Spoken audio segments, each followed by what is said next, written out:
परिचय। देखो राधिका, मिट्टी में एक नया पौधा उग रहा है। हाँ राहुल, केवल 2 छोटी पत्तियां ही ऊपर आई हैं।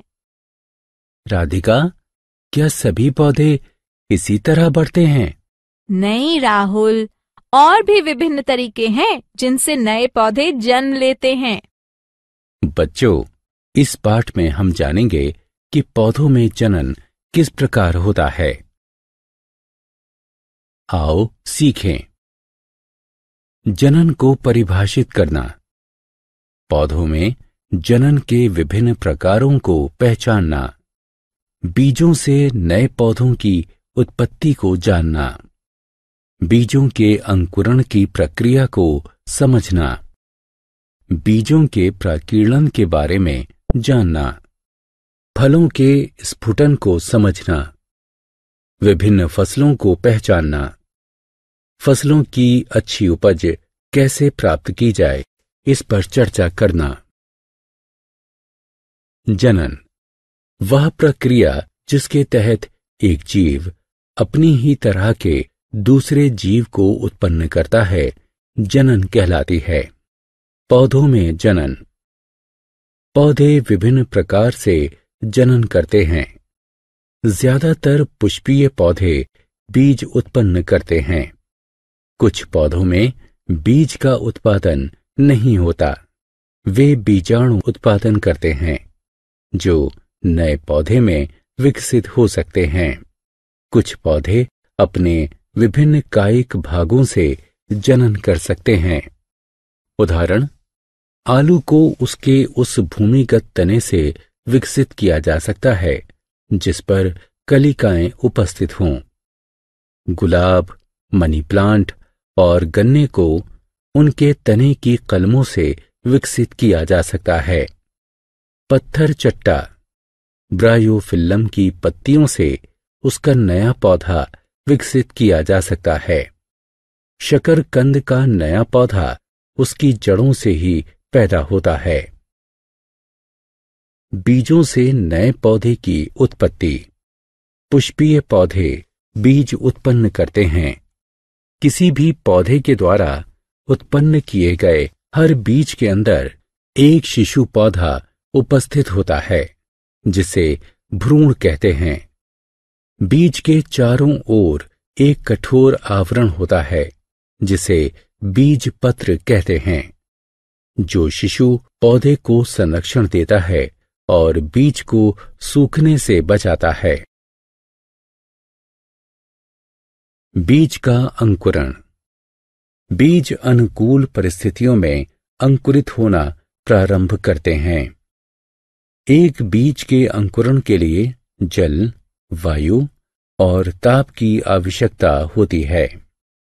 बीज जल का अवशोषण कर फूल जाता है और उसका बीज कोट नरम हो जाता है। सर्वप्रथम अंकुरित होने वाले पौधे की जड़ दिखाई पड़ती है, जो भूमि की ओर बढ़ती है। तदोपरांत तना अंकुरित होता है, जो ऊपर की तरफ सूर्य के प्रकाश की ओर बढ़ता है। इसके बाद तने पर पत्तियों का निर्माण शुरू होता है। ये नया पौधा अंकुर कहलाता है, जो एक वयस्क पौधे में विकसित हो जाता है। बीजों का प्रकीर्णन। उस क्षेत्र की स्थिति क्या होगी जहां किसी पौधे के सभी बीज उसी जनक पौधे के आसपास ही पनपने लगे? जी हां, वहां निश्चित रूप से स्थान की, पानी की, खनिज और सूरज की रोशनी की कमी हो जाएगी। अतः सभी पौधे वहां ठीक से नहीं बढ़ पाएंगे। उनमें से अधिकांश प्राकृतिक रूप से मर जाएंगे। अतः ये आवश्यक है कि पौधों के बीज दूर तक बिखेरे जाएं। प्रकृति ने हवा, पानी और पशुओं के माध्यम से बीजों के प्रकीर्णन के लिए विभिन्न तरीकों की व्यवस्था की है। यहाँ तक कि इंसान भी बीजों के प्रकीर्णन में उपयोगी है। ये सब प्रकीर्णन के कारक कहे जाते हैं। हवा, बीज जो भार में हल्के होते हैं और जिनके पंख या पर होते हैं, जैसे कपास, डेंडेलियन, मेपल यानी द्विफल, हवा द्वारा बिखेरे जाते हैं। फलों का स्फुटन, कुछ फल पकने के बाद जोर से फूटते हैं, जिससे उनके बीज दूर जाकर गिरते हैं। इस तरह की प्रक्रिया फलों का स्फुटन कहलाती है। उदाहरण: जिरेनियम, बाल्सम, मटर आदि। फसल, विभिन्न पौधे जो खेतों में किसानों के द्वारा उगाए जाते हैं और कई तरीकों से उपयोगी होते हैं, फसल कहलाते हैं। फसलें मुख्यतः 3 प्रकार की होती हैं। खाद्य फसलें, उदाहरण गेहूं, चावल, सब्जियां। रेशा फसलें, उदाहरण कपास और जूट। तेल उत्पादक फसलें, उदाहरण सरसों, सूरजमुखी, मूंगफली। जो फसलें सर्दियों के मौसम में उगाई जाती हैं, उसे रबी की फसल कहते हैं, उदाहरण गेहूं और चना। जो फसलें गर्मियों के मौसम में उगाई जाती हैं, उसे खरीफ की फसल कहते हैं, उदाहरण चावल, ज्वार, मक्का, बाजरा। विभिन्न प्रकार की फसलों को भिन्न भिन्न मात्रा में जल, वायु, सूर्य के प्रकाश और मिट्टी के प्रकार की आवश्यकता होती है। आओ खेलें।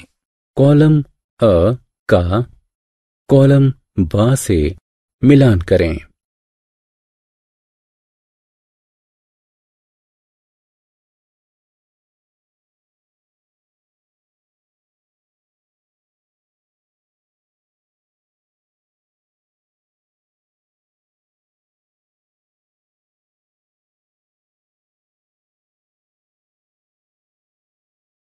फसलों की अच्छी उपज प्राप्त करना। फसलों की अच्छी उपज प्राप्त करने के लिए निम्नलिखित बातों को ध्यान में रखना चाहिए। सबसे उत्तम किस्म के स्वस्थ बीज ही उपयोग में लाए जाने चाहिए। बीज बोने से पहले मिट्टी को जोतकर उसमें खाद या उर्वरक मिलाकर तैयार कर लेना चाहिए। मिट्टी को सही समय पर सही मात्रा में पानी देना चाहिए। फसलों को बीमारियों, नुकसान पहुंचाने वाले कीड़ों और जानवरों से बचाना चाहिए। कीटनाशक और कीटाणुनाशक औषधियों का छिड़काव सही मात्रा में किया जाना चाहिए। फसलों को चढ़ने वाले जानवरों से बचाना चाहिए।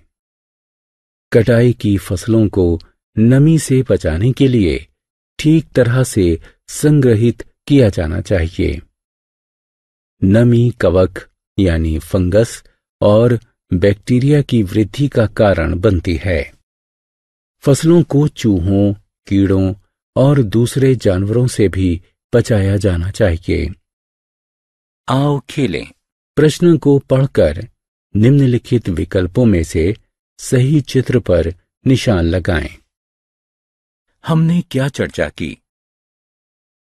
पौधों में जनन के कई प्रकार होते हैं। पुष्पीय पौधों में जनन बीजों के द्वारा होता है। बीजों का अंकुरण अनुकूल परिस्थितियों में होता है।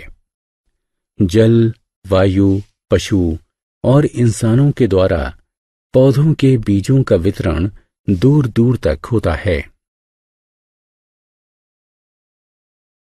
विभिन्न प्रकार की फसलों को भली भांति विकसित होने के लिए भिन्न भिन्न जलवायु परिस्थितियों की आवश्यकता होती है।